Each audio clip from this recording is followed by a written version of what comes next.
तो मेरे संदेश के आखिरी भाग में मैं पहुंचा हूं। ये तीसरा भाग है, ज़्यादा समय आपका नहीं लूँगा, पर आशा रखता हूं कि आपने आज कुछ निर्णय लिए होंगे। मैं नहीं चाहता कि इस संदेश के बाद आपके अंदर कोई भी तरह की बेपरवाही का अंश भी लेकर आप आज के दिन आगे की ओर बढ़े। मैं चाहता हूं कि उसको जड़ से उखाड़ दे। प्रभु नहीं चाहता, प्रभु इसको जरा भी किसी उसके चेले के अंदर देखना नहीं चाहता है। अब तीसरा और आखिरी विषय जो आपके सामने मैं रख रहा हूं वो ये है कि अगर हम इस बेरुखी को हटाएंगे नहीं, इस बेपरवाही को हमारे जीवन से हटाएंगे नहीं, तो क्या होगा? अगर आपने निर्णय नहीं लिया है तो क्या होगा? और ये बहुत गौर करने वाली बात है।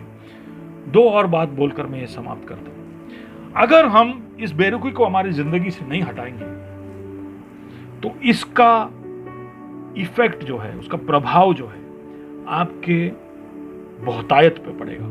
It will affect your abundance. पिछले हफ्ते मैंने कहा कि यीशु मसीह इसलिए आया कि वो हमें जीवन दे और बहुतायत से दे। अगर हमारे मन में बेपरवाही पनप रही होगी ना, हम बेरुखी दिखा रहे होंगे, तो इसका सबसे पहला असर बहुतायत पे होगा। हम में से कई लोग हमारे जीवन में बहुतायत इसलिए अनुभव नहीं कर पा रहे क्योंकि हमारे जिंदगियों में बेपरवाही है।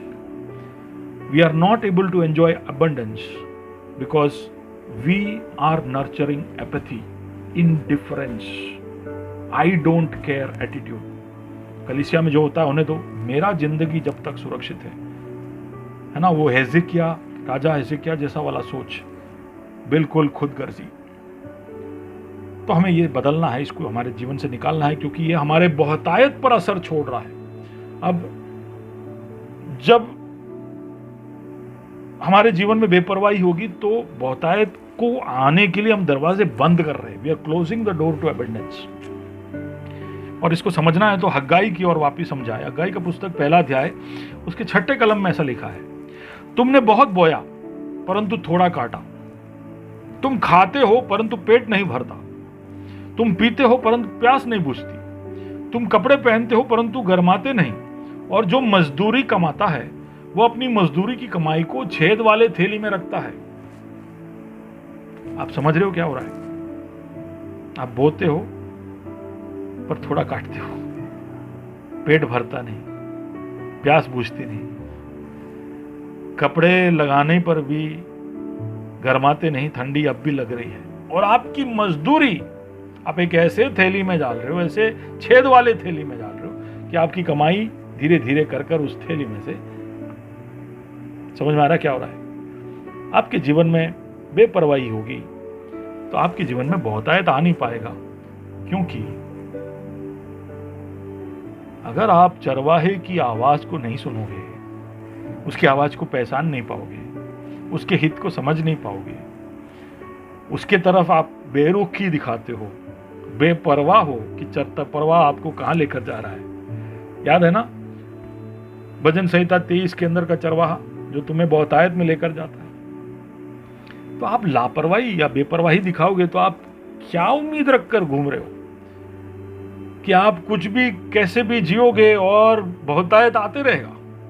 नहीं। सबसे दुख की बात है कि आपके साथ ये सब हो रहा है। आप बो रहे हो, काट कम रहे हो, पी रहे हो लेकिन प्यास बुझ नहीं रही है, कपड़े पहन रहे हो लेकिन गर्माते नहीं।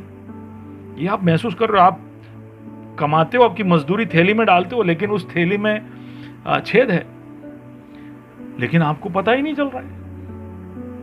आप इसको बिल्कुल साधारण समझ रहे हो। आपका बेपरवाही, आपका एपैथी आपके अबंडेंस को काट रहा है। आपका ये बेरुखी आपके अंदर की बहुतायत को खत्म कर रहा है, और आपको इसका एहसास ही नहीं हो रहा है। आप उसके अंदर बिल्कुल खुश हो, तृप्त हो। आप सोच रहे हो कि यार यही लाइफ है, यही मीडियोक्रिटी, एक सामान्य अवस्था में है, सामान्यता में आप जीवन आगे बढ़ाते जा रहे हो, बिताते जा रहे हो। ये ही सबसे बड़ा दुख का बात है बेपरवाही का, कि वो हमारे जहन में इस हद तक घुस जाता है कि हमको ये पता भी नहीं चलता कि हम क्या क्या हमारे जीवन में खो रहे हैं, और जो मिला उसमें तृप्त रहते हैं। बेपरवाही हमें एक बहुत ही साधारण मसीही चेला बना देता है। Apathy reduces us to mediocre Christians. It is so dangerous. God doesn't, उसने हमें इसलिए नहीं बुलाया कि हम मीडियोक्रिटी में जिए, उसने इसलिए, उसको कोई सामान्य लोग चाहिए ही नहीं, पर हम समझते नहीं है। हग्गाई से ये चेतावनी को आपके जीवन में बहुतायत आना है तो आपके दिल में आग लगना है, तो प्रभाव बहुतायत पे पड़ेगा। लेकिन इसको आप जारी रखोगे और बेपरवाही आपके जीवन में चालू की चालू रहेगी, तो फिर वो बहुतायत पे रुकेगा नहीं, उसका प्रभाव आपकी जिंदगी पे पड़ेगा। It will not just effect your abundance, it will also effect your life. It will effect your life. Malachi का पुस्तक की ओर हम लौट कर आए। मलाकी का पुस्तक पहला अध्याय उसका 7 और 8 में हम पढ़ते हैं कि तुम मेरी वेदी पर अशुद्ध भोजन चढ़ाते हो तो भी तुम पूछते हो कि हम किस बात में तुझे अशुद्ध ठहराते हैं। जब तुम अंधे पशु को बलि करने के लिए समीप ले आते तो क्या तुम बुरा नहीं करते, और जब तुम लंगड़े या रोगी पशु को ले आते हो तो क्या तुम बुरा नहीं करते। यहाँ पर हम देख रहे हैं कि कैसे लोग बीमार और अंधे और अशुद्ध करने वाली चीज़ों को परमेश्वर के सामने आराधना में भेंट चढ़ाने के लिए लेकर आ रहे हैं, और ये भेंट को जो वहाँ पर याजक है वो भी पास कर रहे, उसको आगे बढ़ने दे रहे। अब सोचिए किस हद तक बेपरवाही इजराइल में आ पहुंची है। मलाकी के समय में वो लिखता है कि क्या हो रहा है कि तुम कुछ भी बस करोगे, मैं कुछ भी स्वीकार कर लूंगा, तुम कुछ भी लाओगे, कुछ भी दोगे मेरे को चला लेने का, और फिर तुम पूछते हो कि हमने क्या बुरा किया। और मलाकी 1 और 13 में इस तरह से लिखा है कि फिर तुम ये भी कहते हो कि ये कैसा बड़ा उपद्रव है। हाय यार, क्या ये परमेश्वर यार एक के बाद एक डिमांड, ऐसा लाओ वैसा लाओ, ये करो वो करो, क्या क्या मगजमारी है, क्या उपद्रव है। अब सोचिए तो सही, बेपरवाही का हद कितना हो गया यहूदियों के अंदर। परमेश्वर खेद जताता है, नॉट गुड। अब सुनिए, अब ध्यान से सुनिए, ये मेरे संदेश का आखिरी भाग है। मलाकी 1 और उसके 14 में इस तरह से लिखा है कि जिस छली के झुंड में नर पशु हो, यानी झुंड में नर पशु है, परंतु वह मन्नत मानकर भी परमेश्वर को बरजा हुआ पशु चढ़ाए। अच्छा नर पशु है, उसको नहीं उठाता, थोड़ा सा कॉम्प्रोमाइज करके थोड़ा सा बीमार वाला जो पशु को लेकर आता है।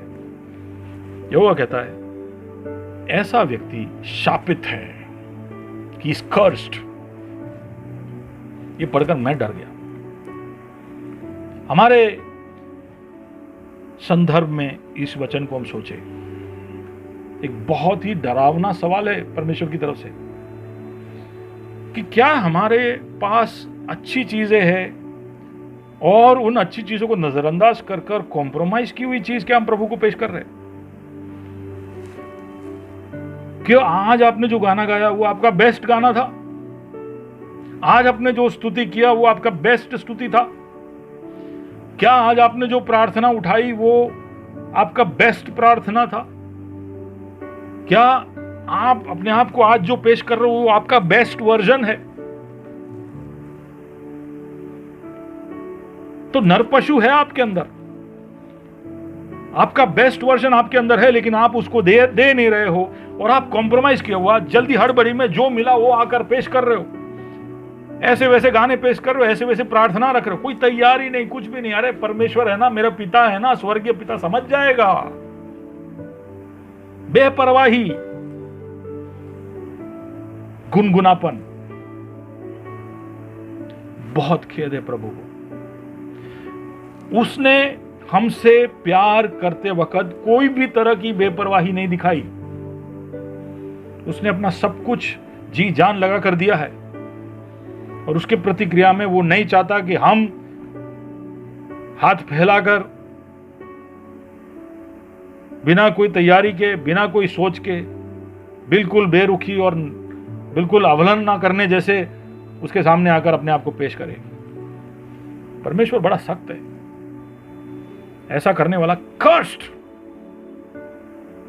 If we continue doing this, हम ऐसा करते रहेंगे तो हमारे ऊपर प्रभु का शाप लगेगा। मैं डराना नहीं चाहता, लेकिन मैं चाहता हूं कि हम ध्यान रखें कि हमारे जीवन में हम second best, third best, fourth best, fifth best प्रभु को ना दे, क्योंकि उसका असर हमारे जीवन पर पड़ता है। एपैथी शुरू होगा, हमारा बहुतायत असर होगा, लेकिन वो कायम रहेगा तो हमारा जिंदगी असर हो जाएगा। We will lose our salvation. हमें केवल एक सोच उस लवोदिकिया कलीसिया के जैसे रहेगा कि हम धनी है, हम धनवान बन गए हैं, हमें कोई भी चीज की कमी नहीं है। तो वो कहता है तू अंधा है, तू नंगा है, तू कंगाल है।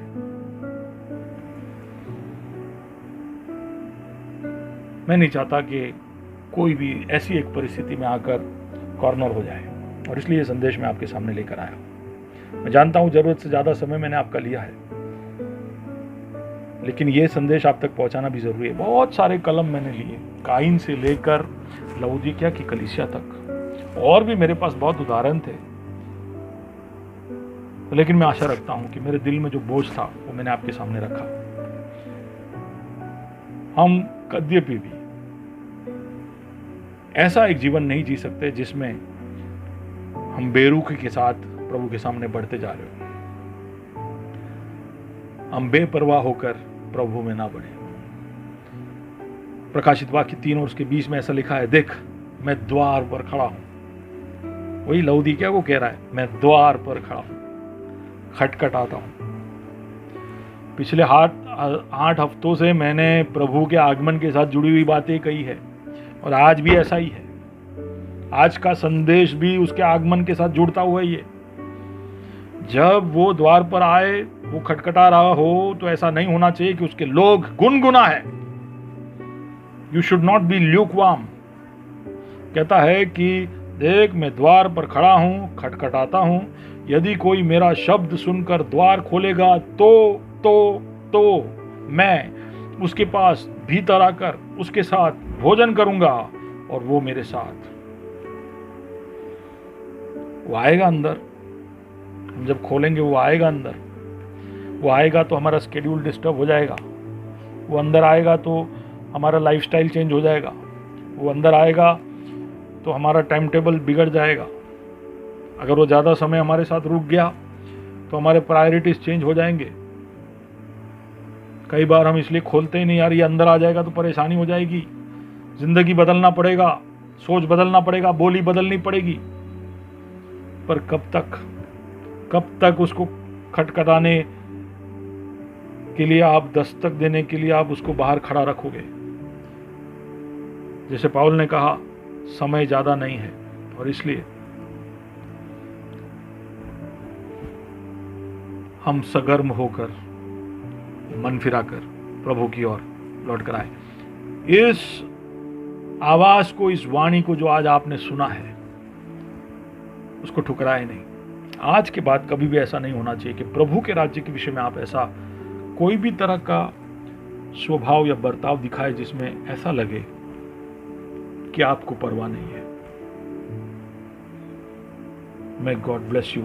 Eliminate apathy. आपके जीवन में जो बेपरवाही है, बेरुखी है, उसको नष्ट करिए। प्रभु यीशु मसीह संदेश के सामने हम अपने आप को झुकाते हैं, समर्पित करते हैं। हमारी मदद करना खुदा, कि हम तेरे लिए द्वार खोल सके। तू जब दस्तक दे तो हम द्वार खोले और तेरे साथ एक घनिष्ठ रिश्ते में आगे बढ़ते जाए।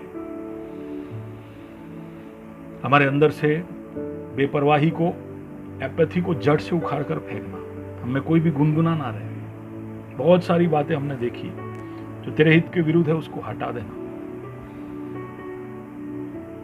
तेरा नाम हमारे जीवनों के द्वारा महिमा पाए। ग्रेस कलीसिया के सारे लोगों को तेरे हाथों में सौंपता हूँ। हमारे राज्य को, हमारे देश को भी तेरे हाथों में सौंपता हूँ। मुझे सुनने वाले हर भाइयों और बहनों को, केवल ग्रेस में नहीं, ग्रेस के बाहर भी जितने भी लोग इस संदेश को सुन रहे हैं, उनके ऊपर तेरी आशीष से बोलता हूँ। प्रार्थना सुना इसके लिए धन्यवाद। यीशु मसीह के नाम से मांगते हैं, आमीन। प्रभु आपको आशीष दे। एलिमिनेट एपैथी, बेपरवाही को नष्ट कर दे। God bless you.